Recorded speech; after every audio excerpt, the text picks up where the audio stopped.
Oh yeah, it's very common that people have fantasies or like romanticized visions of what they expect love to be, Mhm. right? Now, I don't know, there's probably going to be many people out there who have been in relationships in the past, maybe one, maybe two, maybe multiple, right? And usually when you go through, the breakup of a relationship, usually people who are really upset and they grieve, they go, I'm never going to love this way again. Mhm. Mhm. But the truth is that every time you love someone, no matter if it's, an intimate partner, a family member, a friend, you love everyone differently. So having this idea that love has to be this one way for it to work out really holds us back from it, because every time we start to meet someone and we start to date them and it doesn't fit into the idea of love that we have, we go, no, this mustn't be right because this is not how it felt. And I did that for so many years as well. This is me when I was going through the date. It's like, no, this doesn't feel like it's meant to be. It's because Mhm. you see in the movies, you see everywhere that love is this, you see them for the first time and it's and all this stuff, but that's just not how it works, right? It's oftentimes love builds. And again, it's going to be different, right? If I look at, like I said, the relationship that I have now, it wasn't what I expected it to be. But because I let go of the need for it to be anything other than what it is, it was able to become something more important to me than ever I could imagine. Welcome to the Queer Quest podcast, your beacon of light and sprinkle of glitter in the queer community. I'm your host, Christiano Green, CEO and founder of Queer Quest and a transformation coach for queer individuals. And together, we're embarking on a journey of transformation. Each week, we bring you a new training topic or connect you with visionary queer leaders in healing and coaching, diving deep into conversations that inspire growth, celebrate diversity, and empower you to live authentically. So wherever you are, settle in and let's get ready to unlock the vibrant potential within. This is where your quest begins. Hello, you fabulous souls, and welcome to this episode of the Queer Quest podcast. I'm your host, Christiano Green, the CEO and founder of Queer Quest and a transformation coach for the queer community. Now, in this episode of the Queer Quest podcast, I'm actually going to be doing something a little bit different. I'm going to be sharing with you a podcast interview that someone did with me. Now, recently I was asked to take part of the Uncovering the Secret of How the Power of Love Heals Summit as part of the Thrive Network. They did a summit recently and I was a part of it. Now, this is an interview where the host, Andro, actually interviewed me on how love heals us, and it's especially focused on the queer community. I wanted to share it with you because there was a lot of great stuff that was shared in it. And usually I'm the one doing the interviewing. So I thought it'd be nice to also hear from me where I get asked the questions and I also share from that. So watch along and enjoy this episode of the Queer Quest podcast. Hello, audience. My name is Andro Oro Alamar, and today we have an amazing guest. An amazing guest. Would you please introduce yourself and tell us what you do? Hello, everyone. Thank you so much for having me here today. My name is Christiano Green, and I am a queer transformation coach, and I'm also the CEO and founder of Queer Quest. So, Queer Quest is actually the world's first personal development platform where we bring together coaches and healers and trainers and gurus from the queer space all together for you guys to come and create your own queer journey. So basically, you're going to go on a queer quest. I myself am a queer transformation coach. So basically, I help people in the queer community who really want to live an authentic life and truly embrace themselves as a queer person, no matter where you are on the spectrum of gender or sexuality. You deserve to have a life that is yours. I That's a love bit that about so me. much. I love that. Thank you for explaining that. And thank you for all that you do in the space that you create, the safe space that you create for queer people to come and be themselves and experience healing. So next I want to ask you, can you share a personal experience that highlights the transformative power of love in healing and nurturing oneself in the context of a relationship? In the context of like a relationship, meaning like an intimate relationship with the partner, or like any kind of relationship? Any kind. It can be partner, friendship, just something that feels like a relationship of any sort.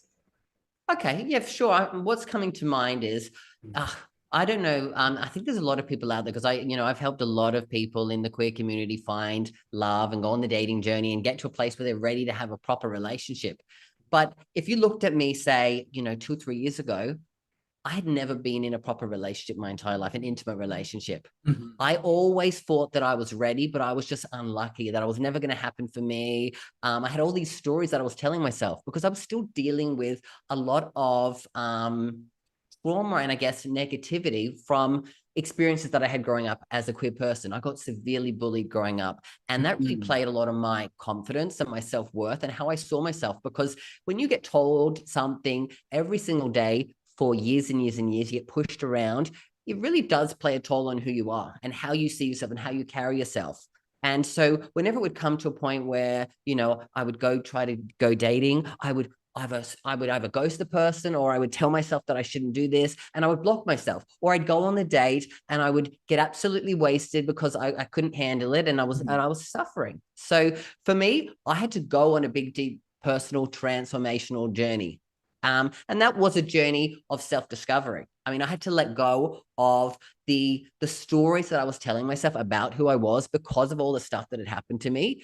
I had to let go of the beliefs around what I deserved and what was worthy of me in my life. And I also had to be open to seeing what I truly was, who I truly was, and what that meant for me and what kind of a relationship I was looking for. The fantastic thing was I went on this journey and I completely took myself out of any kind of dating world for about 12 months while I was really deep into my work. Within me moving to Bali, that was one of the steps of me moving deeper into my own spiritual journey, was just like moving to a place that was spiritual for me. I decided that I was ready. Literally within 6 weeks, I met my amazing partner. We've been together for 2.5 years now. So for me, I know that if I'd come here without doing the work, I wouldn't have met this person, because I wasn't going to be in that space energetically, physically, emotionally, spiritually to meet him. And so when I say, I've helped so many people in the queer community get to a place of being ready for a relationship, it's because I know the journey it takes to get to that place as well. Okay, I love that so much. And congratulations on your relationship. That's really, really awesome. I think Thank you healthy so much. relationships in the gay community are very, very rare from what I've experienced, what I've experienced and what I've seen. I may be a little bit biased, but healthy Okay. relationships I've seen from my point of view are relatively rare. So to see you have one or to hear about you having one is really awesome. So congratulations. Um, Thank you. Celebrate that one. Took me long enough to find it. I'm holding on to it. but I want to ask you, what did you do to get your mindset on the pathway of healing? Like, what did you? I think that might be too broad. Like, what What practices did happened you to get me employ? on that journey is, I think, is Yeah. kind of what you're asking. Yeah. So Right. basically, I was I was living in a life where I was working in the corporate world. I Mhm. had massive team of over 300 people, huge responsibility, huge stress. And much like a lot of other people in the queer community, I was a perfectionist, meaning, when someone wanted me to do something, I was always the person to say, yes, I'll do it. I'll do it. Even if that was at the detriment of my own, mental health, my own, my own personal life. Because I also had this belief that, if I worked so hard and I was the best at everything I did when it came to, my career and friendships and all that, people wouldn't see my queerness as a deficiency, because I Mhm. still in my mind saw it as a kind of like a disability in a sense. And I was Yeah. working overdrive to push myself. So I got to a place where, for me to manage that stress and that overwork, I was utilizing alcohol and drugs on a regular basis. And it was in the midst of the beginning of the pandemic Mhm. where I was literally doing that, also isolated and alone at home, where it got to a point where, like, I was at my rock bottom place with it. I was drinking pretty much every night. The whole weekend I'd be blackout drunk, and then I'd come back to work on Monday and have to deal with all the stress, and added to it until I just couldn't handle it anymore. And I just remember one day falling down on the floor in a heap, crying my eyes out. And I'm the type of person that it takes a lot for me to be able to get emotional and cry, because again, I built up so many walls, because emotions have equaled bad. Emotions equaled that I was a sissy. Emotions equaled that I wasn't good enough, right? Yeah. So I held it back. But for me, that kind of moment that made me on the floor kind of allowed me to let go of some of the stuff and really just go, you know what? I can't live like this, which is when I started the journey to say, I need some help. And I started to get help, and I found someone who I could talk to, a therapist first. Then I started looking up different personal development courses, and I took different ones from all the big gurus. But I just realized throughout that journey, there was no one in the space of the queer space in personal development that I could look up to and get support from. So I kind of had to be that for myself, which is kind of also what led me to really step into the space of being a queer transformation coach and helping other people, because I don't want anyone else to think that there isn't anyone else like them, that can help them and support them, you know, because it is tougher when you don't have people that you can really look up to. Yeah, that makes sense because I think when you're a queer person who has gone through trauma, especially in your earlier formative years, it feels like there's no one else like you. It feels like you're alone. Like you obviously and clearly common sense wise would know that there's billions of people, so there's obviously someone like you. But it feels like because you're going through this, there's no one out there who can relate. So I think it's really, really important to find someone who can be kind of like your mentor in a sense, even if they're not close to you, to look up to Correct. kind of follow in their footsteps because again you're going through something that feels so isolating.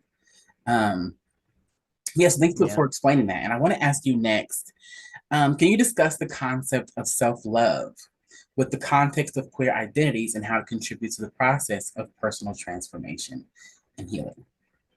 Sure. I mean, I think in order for you to truly find any happiness and joy in life, that actually comes from a place of self-love. Now, when we talk about self-love, there are more than, you know, there are quite a few different components of what self-love is. There is having a self-awareness of who you are, right? And how you come across and your life. So if you're on a journey of wanting to become you know, have self-love, you have to have a self-awareness of who you are and how you come across, which is also that journey of becoming authentic as well. Next kind of thing on that level is self-worth, right? You can't have self-love without self-worth. You have to feel worthy of love to have love. So in order for you to go on the journey of self-love, you have to improve your self-worth, right? How you see yourself, not how others see yourself, and work on that part. The next part is self-confidence, self-esteem, right?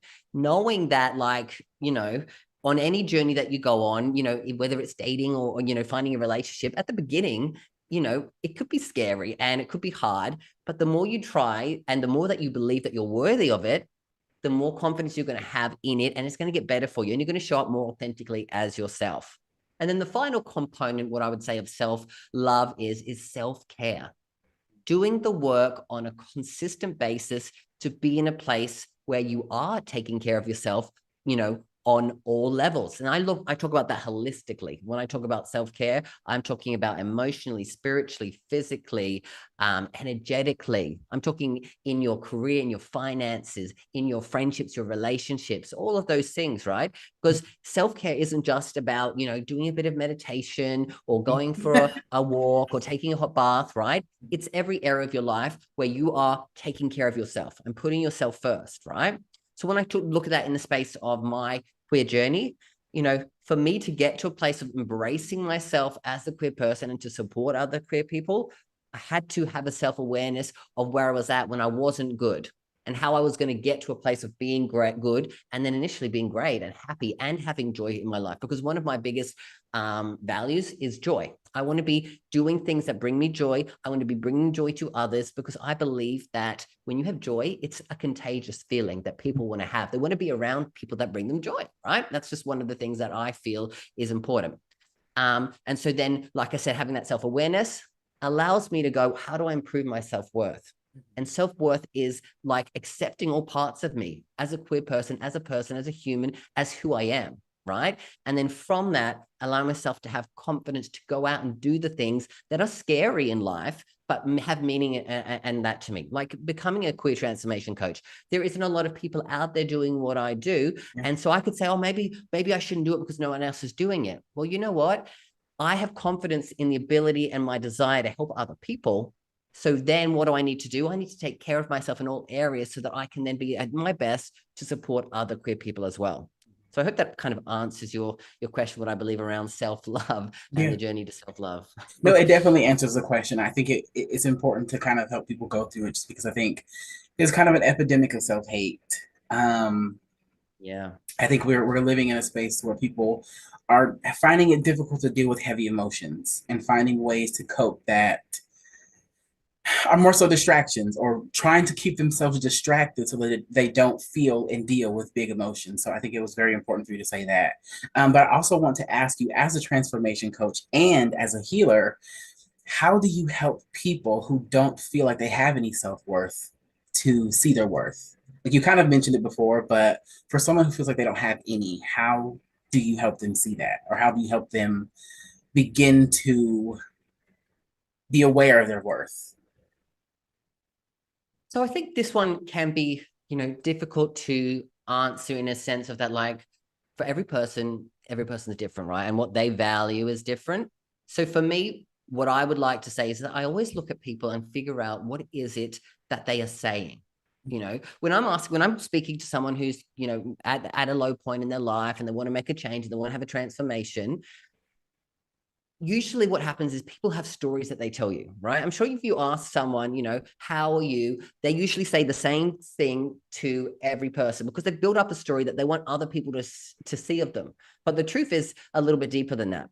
But usually what I would do is I usually dig a little bit deeper into their story. And I start to pull out what are the beliefs that they have, because usually when someone's telling you something, you can kind of hear what they're saying about themselves or their beliefs. And then you can kind of uncover some of their insecurities, etc. Right? Yeah.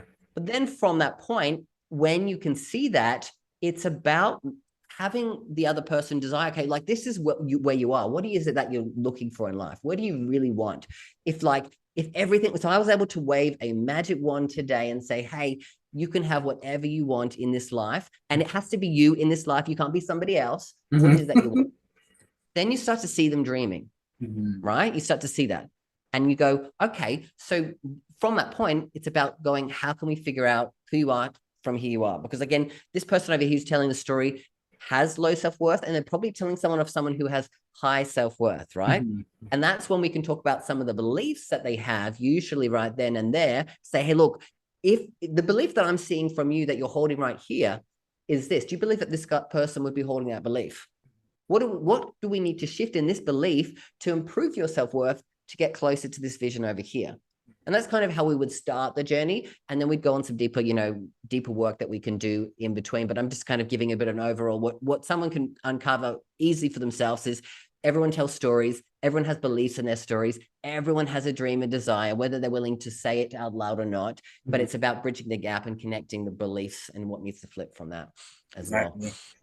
Okay, I want to ask you next. This is kind of another broad, kind of vague question a little bit, but I want to ask you, when you're in session with people who have low self-worth or negative self-image, what are the common patterns you see? Right? And do you see them a lot? What are the common patterns I see when someone is like so low self-worth or like bad, negative beliefs? Oftentimes they see it as and we kind of touched on this before, that you're in this alone. The problem that you have, no one else can understand it. No one else can relate to it.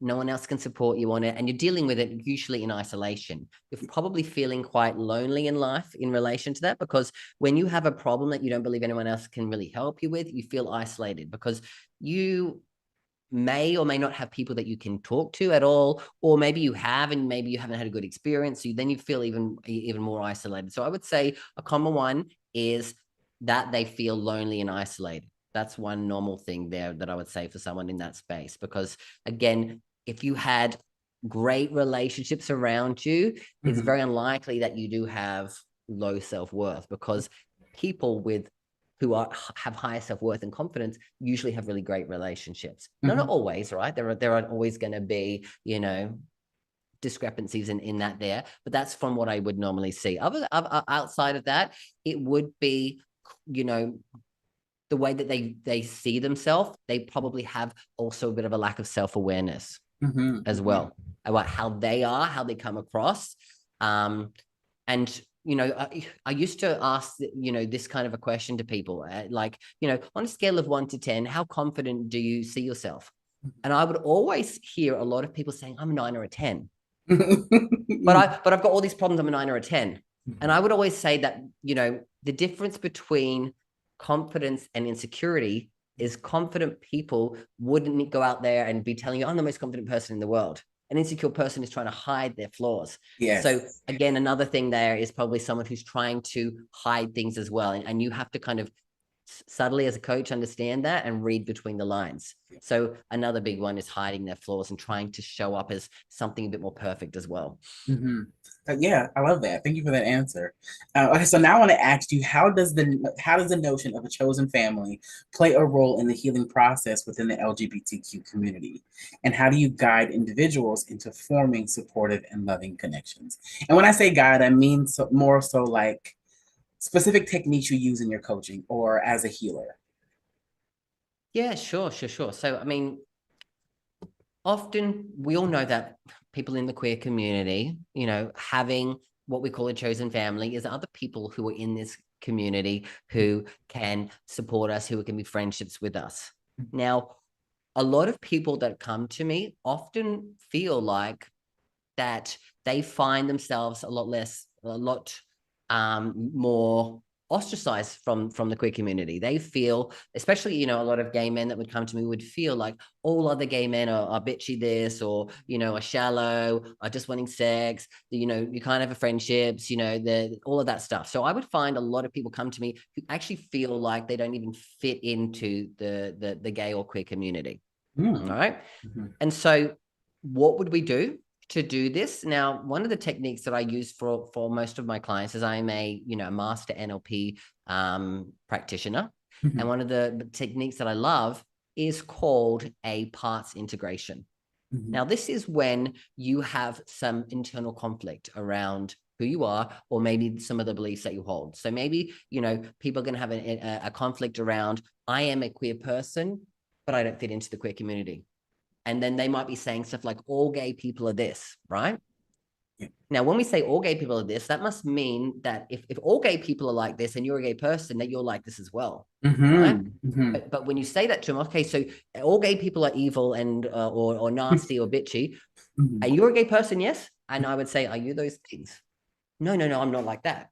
Mm-hmm. So can't it be true that if you're if you're part of the gay community or the queer community, mm-hmm. and you say all of them are like this, and you're not this, isn't it possible that there are probably other people out there like that? Right? Yeah, exactly. So we get people to kind of make a shift there, but then what we do is we do a bit of a deeper process where we go into the place of what is the conflict. What on one hand, what is the what is the good, what is the bad? We get them to associate it, and then we get to the highest form. And usually it's something like love or joy, and then they can connect the two conflicts and actually realize, hey, look, my belief has stopped me from actually going out there and finding people that are like me, because if I have a belief that everyone's like this, I'm actually going to not take action to meet people because I believe everyone else is like that. But when I can do the work, like I said, and deal with that conflict, mm-hmm. then what happens is I can go out there and go, actually, I now know that that's not true, right? Mm-hmm. Maybe I've had some experiences like that, but not everyone is like that. So I can go out and be more cautious around finding some friendships as well. And ultimately finding a partner, which is what so many people are looking for. Yeah, that really hit home for me because I've kind of had a bad past at generalizing as well, being out there in the community or trying to put myself out there in the community of generalizing everybody as being shallow, this, that, bitchy, and having to reconcile that I might be the same. And also having to reconcile the idea of perfection and not being perfect enough to be chosen by someone I deem as what I feel deserving of, if that makes any sense at all. It kind of sounds jumbled, but I understand. That's one of the most common things that people come to me for especially if it's, a gay man, that's how they feel. So you're definitely not uncommon to the many of the hundreds of gay men that I've helped over the years as well, right? Yeah, it's weird how we have such division in the community, like as the LGBT community, as LGBTQIA, everything else. As a whole, we have such division, but we have so similar issues that if we unified in those issues and worked through them, I think the community would be so much more powerful, so much better, so much healthier, so much stronger. And that's exactly what the vision I have for Queer Quest to be is if we have a place where, you're going and you're seeing all these other queer people on a journey of personal development, healing, growth, and there are all these other experts that you can learn from, then you're going to be able to meet and see a community that is actually based on love, growth, healing as well. And then, like I said, from that, what are the connections you can make from that? I believe they're countless and endless as well, you know. Yeah, definitely, definitely. And I love that that you're creating a space for people to see that there are healthy gay people. And healthy queer people. I keep forgetting to add everyone else. Someone's gonna watch this and be like, "Well, what about me?" It's okay. I get it. And I know, like I said, oftentimes people talk from their perspective. I completely hear it, for sure. And as we're talking about this, you can realize from who we have here that he is doing well in life. He's happy. He's on a journey of like greatness to help so many other people, but he still has a belief around relationships, right? And so Yeah. what I want to get everyone to know is that like everyone's got something that they need to work on, right? So Mhm. you should always be trying to figure out what those things are Yeah. that are holding you back. No matter if you're so successful in one area of life or many areas, if there's an area that's not, get some support and actually do something about it, because you deserve to be successful and have love and joy in all areas of your life holistically.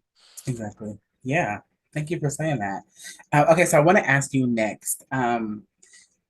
In your experience, how does the exploration of one's desires and pleasures contribute to the process of self-discovery and healing within the community, within the queer community? How does the process of exploring your desires Hmm. like help you to bring healing and growth? Hmm. I think really, if you're exploring your desires and you're following a path that feels authentic to you, then that is all a huge step in the right direction for you to becoming an authentic person and for you to being able to go on that pathway forward. Because as we know, so many people in this queer community, whether that is, your sexuality or your gender, because so many people live their life internalized, right? In repression, right? So many people, go on a journey of self-discovery by starting to explore their desires, right? If you think that you might be bisexual, you might be gay, you're going to be wanting to interest yourself in connecting with another gay person, maybe first of all, just like being around them, but maybe it's sexually as well, right? That's what we're talking about when we talk about probably, exploring your desires. Yeah. When you go down that path, you start to realize that maybe like if you're someone who's maybe been with women in the past, there's something different about it, right? Hmm. So exploring your desires allows you to be able to explore yourself also in a healthy way. Now, again, with your gender as well, it might be the way that you express yourself, with the way that you wear clothes, or, different places that you're going to as well, right? And being around other people that might be like you, and finding other people and talking to them and understanding, okay, I feel this way. You felt that way too. Maybe that is part of my journey, right? So being able to find other people to explore those desires with, doesn't have to be sexually, could just be you being you, allows you to get to a place of like becoming more authentic. And then that way, of course, as you become more authentic, you start to allow yourself to let some of the walls down and start to open yourself up, which does allow some of that maybe repressed energy. And whether that's negative, I don't always want to say that's always negative because it's repressed, but it's just like part of you being repressed. Allowing yourself to open that up, it opens you up definitely to a space of healing and growth. But also be aware that just because you've opened yourself up, that's the first maybe step that you need to take. There are many more that you might want to have, because if it weren't like me, I thought that I was, as soon as I came out, that everything was good. But after really going deep into my healing journey, I was dealing with all of the trauma and stuff from that repression and the bullying and all these other things that I hadn't yet dealt with. So Yeah. just be aware that it's the first step on your healing and growth journey, but it's not the ultimate step that you need to take. Yeah. Exactly. And I would say same. And there was one thing I think as a queer person that really hit me that I kind of want to talk about is I guess there's like this romanticizing of what things will be like growing up as a queer person. I think when you grow up without representation in the queer community, you kind of have this thing where you see straight people and they have this idea of love being like this magical thing, or sex being this magical thing, or intimacy being this magical thing, or relationships being this magical thing. And then you grow up and you get into them and they're not what's depicted, and you're disappointed. So I kind of want to, It's not the Disney fantasy that everyone wants yeah, to have, right? exactly. And it's kind of like, it's almost like disheartening or kind of earth shattering a little bit to go into them and realize that it's not this. Um, and I don't know what that is. I wonder kind of what your take is on that, and have you seen that before in maybe a client or a friend or whatever? Oh yeah, it's very common that people have fantasies or like romanticized visions of what they expect love to be, Mhm. right? Now, I don't know, there's probably going to be many people out there who have been in relationships in the past, maybe one, maybe two, maybe multiple, right? And usually when you go through, the breakup of a relationship, usually people who are really upset and they grieve, they go, I'm never going to love this way again. Mhm. Mhm. But the truth is that every time you love someone, no matter if it's, an intimate partner, a family member, a friend, you love everyone differently. So having this idea that love has to be this one way for it to work out really holds us back from it, because every time we start to meet someone and we start to date them and it doesn't fit into the idea of love that we have, we go, no, this mustn't be right because this is not how it felt. And I did that for so many years as well. This is me when I was going through the date. It's like, no, this doesn't feel like it's meant to be. It's because Mhm. you see in the movies, you see everywhere that love is this, you see them for the first time and it's and all this stuff, but that's just not how it works, right? It's oftentimes love builds, and again, it's going to be different, right? If I look at, like I said, the relationship that I have now, it wasn't what I expected it to be, but because I let go of the need for it to be anything other than what it is, it was able to become something more important to me than ever I could imagine. In a world where every journey is unique, one path shines brightly for the queer community. Introducing QueerQuest, the first of its kind personal development platform designed exclusively for us, by us. At QueerQuest, we understand the multifaceted journey of queer identity. That's why we've created a space where you can explore, learn, and grow with the guidance of queer experts from around the globe. Whether you're seeking to enhance your physical, mental, emotional, or spiritual well-being, QueerQuest is your gateway to transformation. Imagine embarking on quests tailored to your journey of self-discovery, finding community, and unlocking your queer excellence. QueerQuest offers online courses, coaching programs, and soon workshops, seminars, retreats, and festivals, all designed to empower you to live your best life. Ready to start your adventure? Join us at www.queerquest.vip to become part of a movement towards personal and collective greatness. Sign up today to join the waitlist and be the first to know when we launch. QueerQuest, where your journey of self-discovery and transformation begins. Don't just dream of a life filled with pride and purpose, make it your reality with QueerQuest. Visit www.queerquest.vip now. Your quest awaits. So again, every person's different that you meet out there. So Yeah. you can't expect love to be one way when you are multifaceted. Every person out there is multifaceted as well.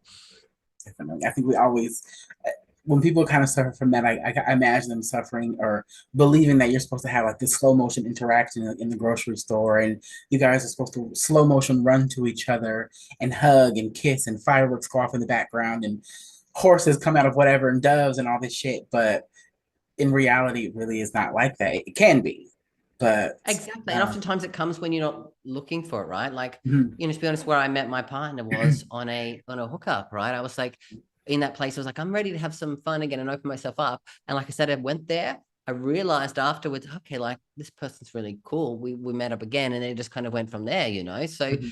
it doesn't have to be any specific way that it happens, but just be open to it happening. I love that. Thank you for sharing that. Okay, so now I want to ask you, can you discuss the impact of societal stigma and discrimination on the mental and emotional well-being of queer individuals, and how love can be a powerful antidote to these challenges? I mean, I think everyone out there has felt some level of stigma or discrimination against them, no matter where you are on, like I said, the LGBTQIA plus community, right? The queer Mhm. community. Like I said, this is sexuality, gender, even people out there who might be things like polyamorous, right? Which necessarily doesn't fit into those spectrums, but like there you hear a lot of discrimination, a lot of judgment from other people about how you should live. And this is why so many people go through this journey of internalized Homophobia? internalized homophobia, internalized, gender dysphoria, all of these different spaces like that we all go through, not all of us go through, but like that they go through, because again, you're so fearful of what other people think and what other people are going to say, do to you. Because, as we know, if where you are in the world as a queer person can be vastly different to your experience than it can be to someone else, right? There are many countries out there that don't have this as a, it's not legalized for queer people to get married or even, be in relationships. So it can be really difficult. So I've had many people who suffer from that. And of course, this is what we might call as like that, that internalized, when we talked around that, a lot of people walk around feeling some self-hatred towards themselves because, there is a part of us that maybe wishes that we weren't this. Maybe it would be easier to be straight, to be cisgendered, right? All of those different things that you might wish that you were to fit into societal norms. But what I found from going through my own journey and seeing so many other of my beautiful clients go through the journey of self-acceptance is that I think it is a gift to be able to go on this in a sense, because I think that if you're really open to it, what I class as being queer is not just about your sexuality or your gender. It's actually about a much deeper spiritual journey that you go on. Because I think being queer is actually a connection, much deeper connection to yourself. Because of those years of having to internalize and go through it, we go through the battles. And it's almost like that suffering that we go through. But when we can open ourselves up to it and actually fully accept ourselves and allow ourselves to go on that journey of self-love, it becomes this journey of spirituality and it becomes deeper. And I don't think that anyone out there who isn't in our community can relate specifically to that, because they can't. But I believe that the real beautiful, deeper thing that we are connected on in this journey in the queer community is that spirituality that we have to find. Because again, as we know, so many religions, banish queer people from that. And so we have to go on our own self-discovery of what we believe to be, our own spirituality as well. So I think that's the real message that I say, is that like, there is some gifts in this. Don't look at them as always negatives, but the deeper you go within yourself and your journey, it's a huge, like, beautiful thing. And like, I want everyone to experience that, which is again why I've created a place of Queer Quest, because it really is a deeper connection to your essence, to your joy, to your life, to your love. Yeah, and I think you're 1,000% right. I never thought about that at all. And it's crazy that you said that sometimes people wish that they were cis or not queer or straight, because growing up, when I found out what it was that I was, when I found out that I was queer, gay, whatever, that was what I wished every single day. I remember like coming in my room and sliding down the wall and saying, "Pray please, the gay God, away." And please make me straight. Right? Yeah, because like that, both sides of my family are like Christian. And I remember like being in the church when I was very, very young and thinking, please, if you make me straight, I'll do whatever you want. I'll devote myself to Christianity. I'll do it. Just make me straight. Just because I was so afraid of what would happen and being shunned or beaten or whatever. But yeah, so it's crazy that you mentioned that. And now that I'm kind of looking at it, I think it is a divine calling to connect deeper. It's specifically spiritually, just because of what we go through, coming up in the world as young queer people and older and middle-aged and dying in this. So thank you for saying that, because that just offered me an immense level of healing. So thank you so much. Welcome. Okay, but next I want to ask you, how do you address the concept of toxic masculinity within the LGBTQ plus context and guide individuals in embracing a more authentic, love-centered expression of their masculinity? So this one is an interesting topic for me, because I find that there's so many people that throw out those labels of toxic masculinity out there, right? And I think this, especially when we're talking about gender in our community, when we're talking about trying to not conform to societal standards of these things right there. So I think when we're talking about specifically, masculinity or even femininity, when it comes to our community, we find that so many people in this don't fit into that normal standard of it. But there are so many people out there who are trying to fit into those standards as well, because they think that, again, they're trying to fit into what society wants them to be. Yeah. And that's when it becomes what I would class as more toxic. When you're kind of denying almost half of who you are to try to fit into a mold that you think you need to be, then that is going to become toxic, because then you're repressing yourself still, which is almost the same thing as when you're in the closet and you're repressing yourself as a queer person. So when you're repressing part of yourself, you know that there's stuff bubbling up that comes to it, right? And that can bring on anger, that can bring on sadness, that can bring on hurt, that can bring on fear, that can bring on shame and guilt, right? Because if you ever show an inkling of femininity when you are, trying to be masculine, then that screws you over. Yeah. But also why I think it's a deeper problem for a lot of men, why we call it toxic masculinity and we don't really have much toxic femininity, is because of growing up in a world where boys don't cry, or boys are supposed to be a certain tough side type of way. And maybe you've grown up in households where you have been, pushed to be this way, and any sign of femininity cause you to, get into trouble. Maybe that was some beatings, maybe that was some verbal abuse, bullying from your own family, etc. Or even in the playground, right? So I think it becomes like your experience outside of being queer also relates to your experience within your own family, your own society, your own area. And that causes people to try to fit into a mold, which we all know we can't fit into, because gender is a construct in my mind, and it should be a construct in everyone's mind. And you should allow yourself just to be who you are, regardless of it, which is why I class myself as gender fluid, because I'm in touch with masculine and feminine of what people call it to be. I dance between the two, and I'm very open in that, knowing that I'm just being myself, right? Same. I love that. Thank you. I You're think welcome. the reason why I asked is just because I think it's something very, I guess I would say, pertinent to talk about in the community, just because I think there's such a negative stigma around it and toxic masculinity and how it plays such a big role in the community, and how, like you said, if you are too Mask and all feminine, those things like that, yeah, if you're like too feminine, then it's kind of like a death sentence for some people.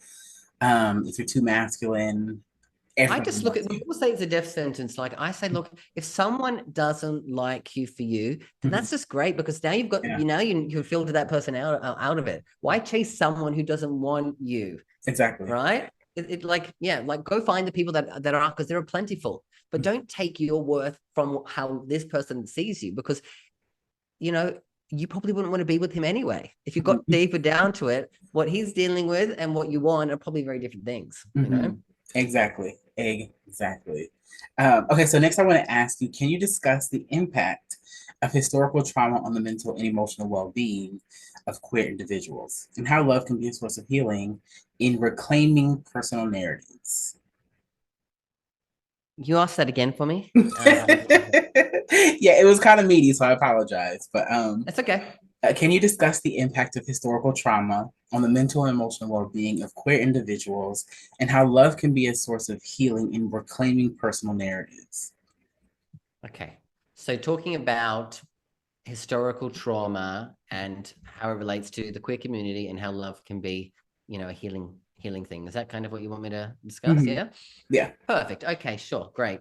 Well, I mean, as we all know, like, again, where you are in the world as a queer person is very different to the next person. But also, as we know, if you go back 5 years, 10 years, 20 years, 50 years, 100 years, the experience is vastly different for each of those different generations, right? And so, of course, that is going to have an impact, right, on who we are, especially if we are people who are into and understand queer history, because I think it's important as a queer person to understand, the people that have come before us, who've paved the way for us to be able to be in where we are, but also know that we're nowhere near where we need to be. Right. So what I talk about when we're talking about the historical traumas, we all know that certain things happened around the AIDS pandemic, and it was literally, mostly done for queer people, and also for probably the Black community as well, right? These were the two areas that faced it the most, right? And so when you look at that, that can definitely come with a lot of like trauma and fear, which still has a lot of stigma. I mean, of course, there are so many more things that have come out now around HIV and being protective, but a lot of people still have a bad stigma around that. So when we're talking about that in our community, those things have effect, right? No matter if you're the person who is dealing with HIV or someone who has it, maybe it's a potential partner, right? It's about then those things affect it. But also, like, if you're coming from a different generation, a lot of the clients that I've helped are people who are men that are in their 50s, 60s, or even 70s. And they've just finally come to a place of self-acceptance and maybe really coming out. I've had clients who have been married their whole life, have families, and have finally come to a place of coming out and accepting themselves, right? So that comes with its own layers of it, because again, if you're not in a place where you feel comfortable to be open in your life, and maybe, like I said, this is generations ago, you're going to go and live the normal life that is the straight, the straight life, right? And you might get the house and the kids and the marriage, right? But again, not be fully authentic yourself, probably have some deep layers of still like trauma within you, right? Again, there'll be still stuff happening today that happens to people. Like I said, you could be living in certain countries in Asia or in the Middle East, where like it's even to a point where people can be killed because of their sexuality or their gender. People in America, you hear of trans people getting murdered or attacked on a regular basis, especially now with all the stuff that's been going on in the in Parliament, with all that the hate that's coming towards our community. It's almost like we're going backwards in a way. So you can't hide from the fact that comes with a level of trauma, whether that is for the entire queer community and you feel it as a collective, or it's an internalized thing that you take on for your own journey. It affects people. But I always say love wins. Love is love. And I know it's hard to get to a place of that just by hearing the words. It takes a long journey to get to that place. But the more we come from a place of love and we move forward, we progress and that's how we have progressed as a community, is because we have continued to focus on the fact that we deserve the same rights. We deserve to be happy. We deserve the joy, and we deserve love in our life. And we deserve to have that accepted by everyone around us and not feeling the burden or the trauma that's happened. So love is the ultimate healing energy out there, Yeah, you're right. You're so right about that. Thank you for explaining that. And I want to ask you next. I should have asked you this earlier, but you're also a shadow healer. What does that mean? And how do you help people work through their shadow? Yes. So yeah, I love that you asked that question, because yes, that's definitely part of my brand and my coaching, is that being a shadow healer as well. Now, basically, what are shadows? So basically, shadows are anything that we have within us that is within the darkness. There's always the opposite something. So to light, there's darkness. To love, there's hatred. To confidence, there's insecurities. So basically, whatever that shadow is probably the opposite to what your ultimate goal is, right? So joy, depression, So within us, we all have shadows, right? And there's part of us that we've dealt with stuff like the traumas, the negative emotions that we've dealt with, the stuff that's happened in our past. We may have grown up, like I said, as queer people, we all have shadows that we have to deal and face because of the life of being a internalized experience, right? It's like I said, for every queer person out there, you had to come to terms with being different to the norm, which came with an internalized experience, which came with shadows as well. But you also come from different communities, right? Again, you mentioned there that you came from a Christian background, the church. That comes with religious traumas, religious shadows as well. Yeah. So basically, shadow is trauma, shadow is negative energy, shadow is negative emotions, shadow is anything that's literally holding you back, negative, like limiting beliefs as well, right? And so part of what I do is I help people to bring the darkness to light and work on those shadows, and also becoming connected to those shadows. Because when we talked about the thing where I was talking about the parts integration, there's a conflict between your side of you that's feeling depressed and your side of you that's feeling joy, the side of you that's feeling self-hatred and the desire for self-love. And so when we can connect the shadow to the light, we don't have to get rid of the shadow, but we have to then bring the light for them to be like whole again. It's about bringing you to a place of wholeness. And so dealing and using being a shadow healer is making you whole, not feeling like there's a part of you that's lacking or missing or broken. Because when you can come together, you realize that energy is energy, right? We can have energy that leads us in a negative space. We can have energy that leaves us in a more positive space. But at the essence of it, energy is energy. And if we can take away the meaning that we give to certain energies, that energy changes. And that's what we call shadow healing. We heal those shadows within ourselves and within the clients that I help as well. Awesome. Thank you for explaining that. I had to ask that just because I felt like as we were doing the interview, I felt like there was something missing. I felt like there was something I should ask you that I hadn't yet gotten to yet. And after Totally. asking you that, I felt like, okay, that was it.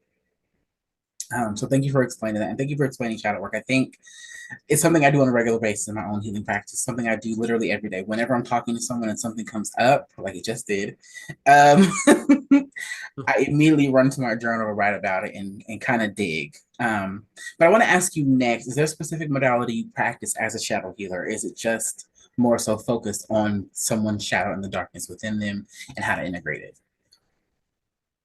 Ooh, there's quite a lot of different things that I would say that can be used, right? Like I said, another thing that I use is a thing called timeline therapy, because oftentimes what happens is people don't want to go into their shadows because it has a emotional reaction within their nervous system. Yeah. And as you retell a story or retell a shadow, which is what I would like to say, you might get brought back to the moment where that shadow is there. And you don't want to always dig deep into that. So we can do some pre-work that allows people to regulate their nervous system. We can do that with timeline therapy. We can do that with some breath work. We can do that with some other stuff around energy and making people feel comfortable and regulated. But once we can regulate someone's nervous system, that's when we can get into the actual work of talking it through and changing the meaning. Because if you're not in a place of being able to talk about it, you talk about your shadows, then you're never going to be able to address them. So initially, I would say the main things are around regulating people's nervous system so they can actually clear out that negative energy, that negative emotions, and be able to be freely able to talk about it. Because when you can talk about something, it becomes a hell of a lot easier to deal with and process, as you can probably imagine from the work that you do as well. Yeah, definitely. Yeah. But one more big question I want to ask you before we kind of end things is there a practice you can share that you would like to share with the audience that you use with your clients or with yourself to help you regulate the nervous system? Yes, this is a common one for I mean, there's some easy ones. There's easy breathing techniques that you can do if you're in a heightened emotion. One of the easiest ones that I could give as a gift for people right now to do this is what I call it's the 5-5-5 breathing. It's a simple one. If you're feeling any kind of heated emotion, anxiety, depression, like fear, anger, literally breathe and hold. Breathe for 5. Go 1, 2, 3, 4, 5. Then hold it for 5. Then let go for 5, then hold it for 5. And then you repeat that 5 times. It only takes about 2 minutes because it's a total of 20 seconds each. It takes about 2 minutes to do. And once you've done that, you'll notice that your actual nervous system will be regulated in that moment. But again, there's deeper things that we need to do sometimes to actually clear it out permanently and do some of the deeper work. But that is how someone can easily do it in the moment if they're feeling a heightened level of like negative energy, negative emotion in their body. And then from that point on, I would say start to journal about it.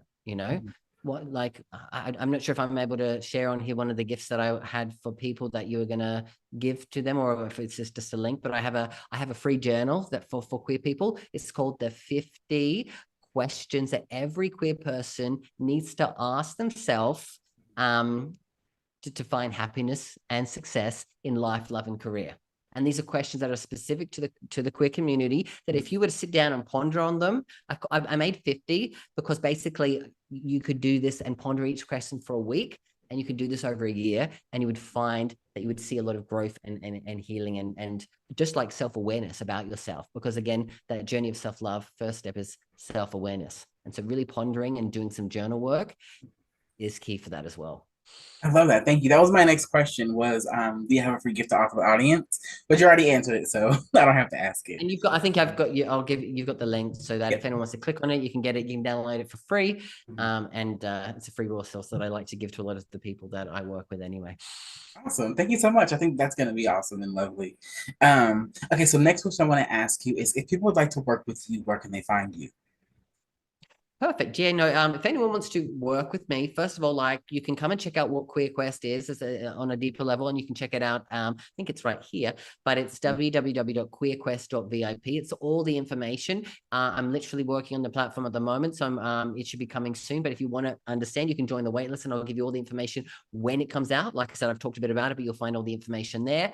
But if you want to talk about how you can work on with me, in a one-on-one basis, or in any of my programs, I am a queer transformation coach, and you can check me out at www.christianogreen.com, and you'll find ways where you can find out more about what I do, or you get in touch and actually chat about how we can work together, and I can support you on your own journey of queer excellence as well.